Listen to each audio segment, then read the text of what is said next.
Frozen shoulder గురించి ఈరోజు మాట్లాడదాము. ఫ్రోజన్ షోల్డర్ అనేది మెయిన్ గా షోల్డర్ లో పెయిన్ ఉంటదండి, స్టిఫ్నెస్ ఉంటది. So 50 to 60% of the patients లో అసలు కాస్ట్ తెలియదు. మెయిన్ గా ఏంటంటే షుగర్ లెవెల్స్, అన్కంట్రోల్డ్ డయాబెటీస్ ఉంటది కదండి, అంటే షుగర్ లెవెల్స్ బాగా ఎక్కువ ఉన్న వాళ్ళకి ఈ ప్రాబ్లం వచ్చింది అనమాట, ఈ ఫ్రోజన్ షోల్డర్. డయాబెటిక్ లో మెయిన్ గా వచ్చిందండి, నాన్ డయాబెటిక్ పర్సన్స్ లో కూడా ఫ్రోజన్ షోల్డర్ వచ్చింది.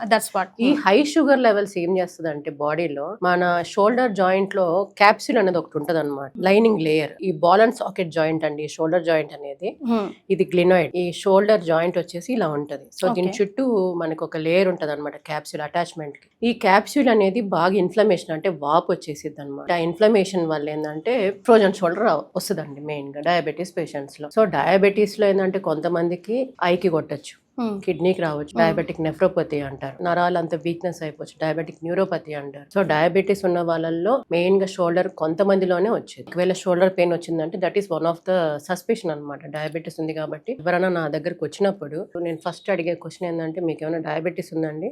ఎప్పుడు చెక్ చేయించుకోలేదండి అంటే, నేను ఎప్పుడు కూడా ఏంటంటే HbA1c, fasting blood sugar, post lunch blood sugar, ఈ బ్లడ్ టెస్ట్ కంపల్సరీ రాస్తాను. ఇంకోటి ఏంటంటే ఫిజికల్ ఎగ్జామినేషన్, ఈ మూమెంట్స్ అన్ని చూస్తాను. ఈ మూమెంట్ ఫార్వర్డ్ ఫ్లెక్షన్ గానీ, ఎక్స్టర్నల్ రొటేషన్ గానీ, ఇంటర్నల్ రొటేషన్ గానీ. సో ఈ మూమెంట్స్ కానీ రెస్ట్రిక్ట్ అయ్యి సివియర్ పెయిన్ వచ్చి నైట్ టైం కూడా భుజం నొప్పి వచ్చి మొత్తం స్ప్రెడ్ అవుతున్నా గానీ మనం అది ఫ్రోజన్ షోల్డర్ అనే చెప్పొచ్చు.